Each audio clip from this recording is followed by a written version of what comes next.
All right, first tonight, as our towns have grown and changed over the years, some Maine history has been lost along the way. And so there are folks who make it their passion to get their hands dirty and dig up the past. Tonight, you'll meet two different groups. One earning some extra credit and learning a bit about their campus. The other wants to make sure we don't forget how hard some people worked to make a life here. But I think we're in a really good position with what we figured out.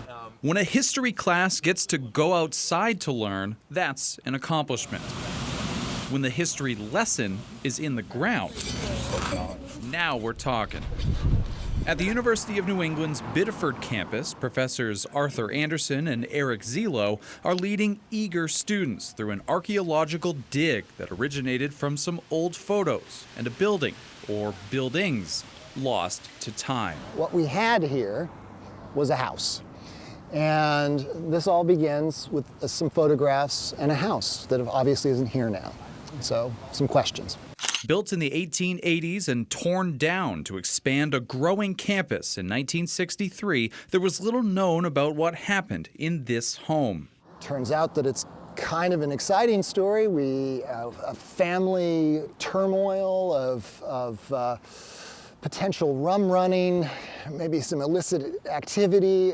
And, we're peeling it away bit by bit. And so, with visions of rum running, so now that one's good, and then we'll move over to the next point. The students measured, dug, and painstakingly sifted through the dirt, looking for any artifacts that help tell the story. In this work, finding a hand-forged nail, so this helps us kind of date the layer that we're on. Or even an intact brick. Oh! Look at this! Can be cause for celebration. With a project like this, it's very visceral. You can get students right into it, doing a project related to a place that they thought they knew and uncovering that they really didn't know anything. And that is arguably one of the most important lessons you can learn in college, I think. It's a lot of work, but it's really fun and rewarding, and I'm happy I decided to take it. I've been looking in newspapers and then finding some evidence of bowling teams coming here for dinner after a game. It's just so fun to be able to find so many stories that aren't being told, and you wouldn't even think that would be told here in the middle of a grassy lawn.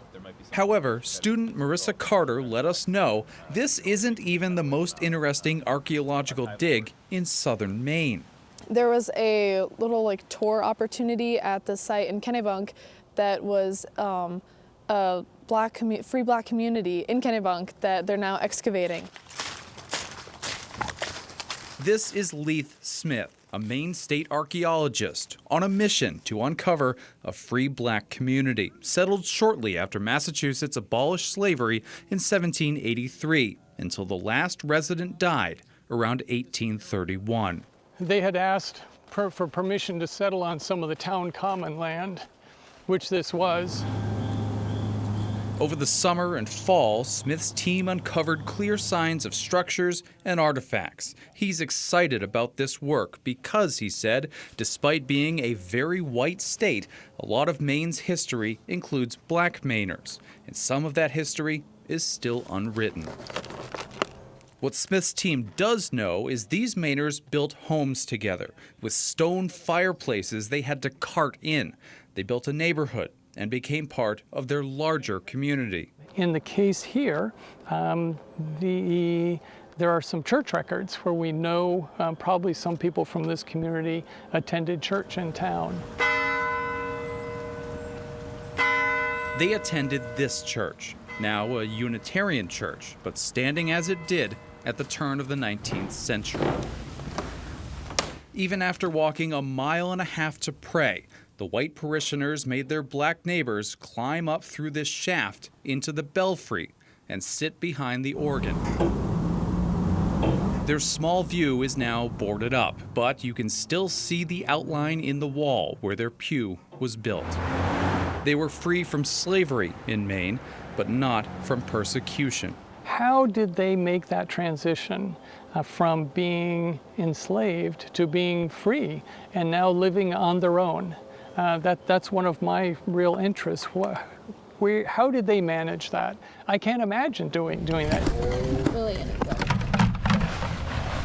History can be dirty work, it turns out. Both teams packed it in for the winter, Leave it looking good. studied their hull, and plotted out what other mysteries might remain hidden in the ground.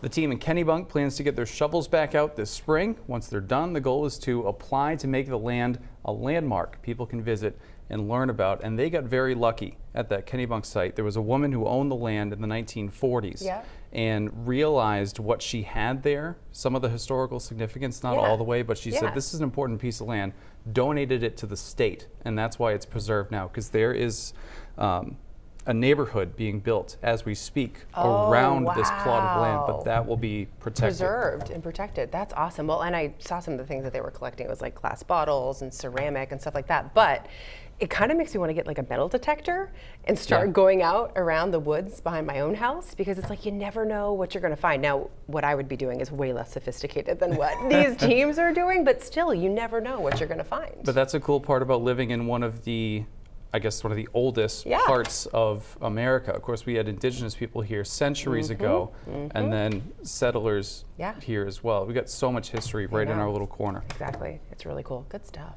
Thanks for going out.